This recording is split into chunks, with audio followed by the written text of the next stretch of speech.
Well, the Disinformation Dozen, identified by the Center for Countering Digital Hate as responsible for the bulk of online vaccine propaganda, is now wearing their notoriety as a shared badge of honor.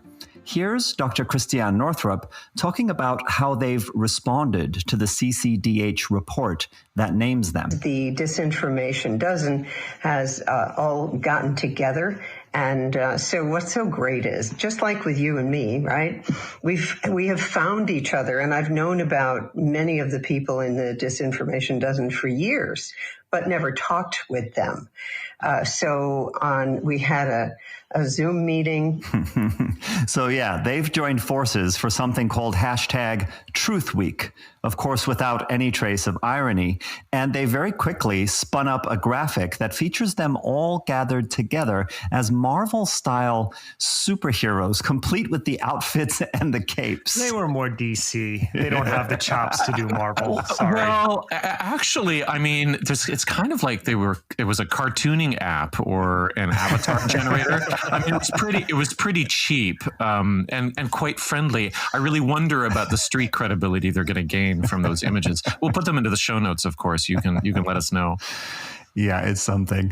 Whatever we end up deciding it looks like. It raises this thorny question, though, about them about their efforts being potentially fueled by giving them such public outlaw status. That they've taken on this moniker of the Disinformation Dozen with some pride. I still buy the argument that if, as is gradually happening, the identification leads to them being deplatformed, it's worth the risk. What's happened overnight, my Instagram reach was cut by half, and I just found out that Ty and Charlene Bollinger just lost their Instagram account, The Truth About Cancer. I also heard from one of my friends in Minnesota that I think Sherry Tenpenny has had her website hacked or removed or something. And so at any moment, I could be disappearing. We can only hope. But for now, they're still leveraging their combined social media audiences, what's left of them, to great effect. They've got this new campaign that, as Northrup says, seeks to flip the script. We'll also be tracking the developing story that she hints at right here. And it turns out that this is a wonderful opportunity for us to flip the script a bit. In talking with Sasha Stone this morning and Robert David Steele, we were talking about the incredible upcoming tour that they're having through the United States. They're going to be at Mount Rushmore July 4th. They'll be coming to Bangor, Maine, somewhere in there. But Sasha would like to use this Disinformation Dozen as an opportunity to really flip the script. So stay tuned. As long as I still have a channel, which apparently I do at the moment. We got to get Conspirituality co-host Stephen King up in Bangor to cover that for us. I'd love to get his take on it. We also need merch for sale at those concession stands. Well, yeah, we could table. Exactly.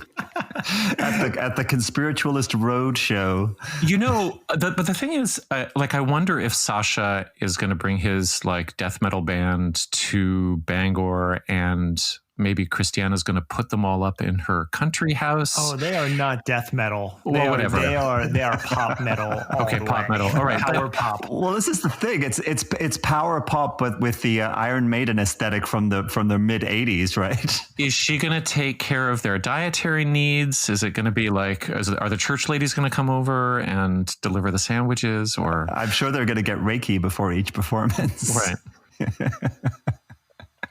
Yeah, I mean the realities of what these people stand for in terms of being anti-vax, COVID deniers, terrorist sympathizers. I really do find myself wondering if some variation of the band name Grateful Dead might be appropriate. Although it is very much like I did a bonus episode on this, that Number of the Beast era Iron Maiden kind of artwork, where everything is about Satanism and an evil demon pulling the strings from behind the scenes. Now, Robert David Steele and and Sasha Stone are doing this tour to support a series of 4 films that they've been producing, the first of which is already out, and it's called The Cult of Lucifer. I have yet to enjoy it, but I will report back when I do. You take the bullets for us, I'll say that. You watch more content than anyone on this podcast, and you have a stronger stomach than I. Well, spoiler alert, my bonus this week, for my bonus this week, I'm reviewing a lot of material on Gaia.com. Did you pay for this subscription? I'm doing the 7-day trial.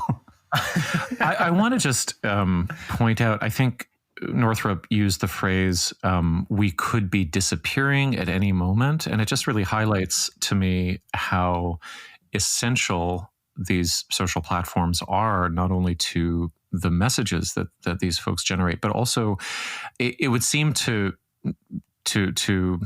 it would seem that the platforms are essential to their identities as people in the world as well. Like, and the kind of shoehorning that's taken place when somebody who, could have published in medical journals or worked in research hospitals suddenly only really has a microphone into Facebook. Like there's no, yes, if she's deplatformed from Facebook and Instagram and so on, she's going to disappear because she's retired from, regular medical service, but also she's not going to get published anywhere in the real world. So they definitely are scared right now. I mean, it's their downline. It's all of their income, is a lot of it, at least, is probably coming through these channels. It's everything. And 2 things came to mind. First off, this constant call that it's censorship when it has nothing to do with a government. They're private businesses, and they're going against the policies that they signed up for. People don't read when they click I accept.